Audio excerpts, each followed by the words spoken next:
we're back at you with a bathroom floor. We're going to be completely removing this old bathroom floor and installing a new one for you. It's going to be all in one video. It's going to be step by step, and it's going to detail absolutely everything, every single step of how to do it. First things first is the demo.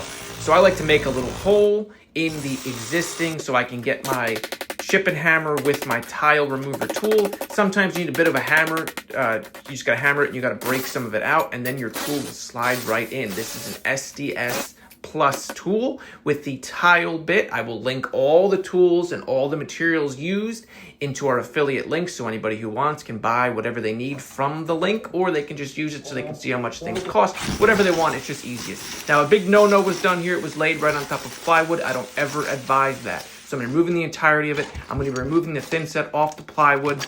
I'm going to be cleaning everything up as best I can. I'm going to be wetting it, and then I'm going to be laying out for what's going to be my backer board. I want a backer board subfloor, a 1/4 inch hardy backer board that is meant for tile to be laid on, and I cut my pieces, I pre-size them, and lay it out. Then I'm going to take a step back. I'm going to be removing those. I'm going to mix up some thin set, and I'm going to take a 1/4 by 1/4 notch trowel, and I'm going to be spreading it the entirety of the floor, and then I'm going to notch out for the existing plumbing, for the toilet, for the water supply, and what have you. And I will be putting the hardy backer board down on top of this. You're supposed to do thin set, then you put the board, then you fasten the board down. You do this, you don't want any squeaking in the floor, so I do screws every 6 inches. It's overkill, absolutely, but I'm fine with that.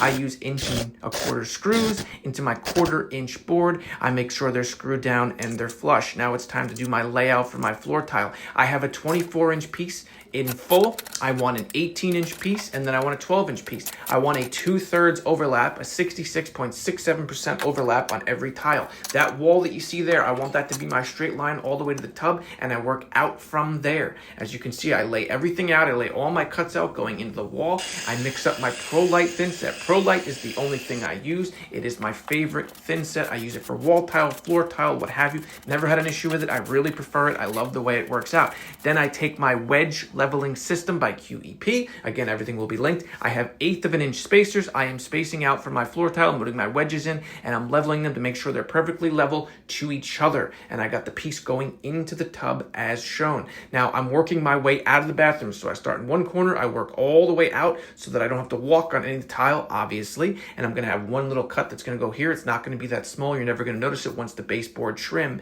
is up. Now all of the tile is set. I let it dry overnight. Now it's time to kick some field goals and remove that wedge system that I told you I was using. It works great. Everything is completely hard, everything completely level. You could take your finger and run it across all the tiles. You will never hit any lips. There's zero lippage when you use these. I separate the wedges from the spacers. The spacers can't be reused, but the wedges can.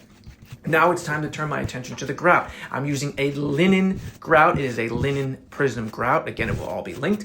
And I'm putting that in the middle of the tile as the homeowner wanted this particular color. It's what they selected. I'm doing all the grout, and I'm taking my grout sponge and I'm cleaning all the grout off the tile. I'm working onwards and upwards and out of the bathroom the same fashion in which I laid. I'm starting in the same corner, working my way out, going to the wall, and then I'll take it from the wall all the way out to the saddle and then out of the room. Yes, this is a tedious process. You have to go over it with a fine-tooth comb and make sure there is no holes.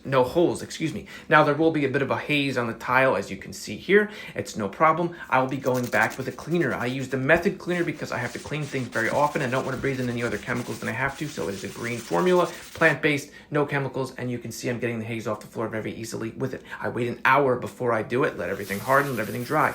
Then I go back with just a paper towel, just nothing on it, and it's dry, and I just buff out the floor. As you can see, there's still a little bit there. This will get absolutely everything off, buff it, and leave it clean and pristine. And here is the finished look. Thank you everybody for watching. I hope you have a great day.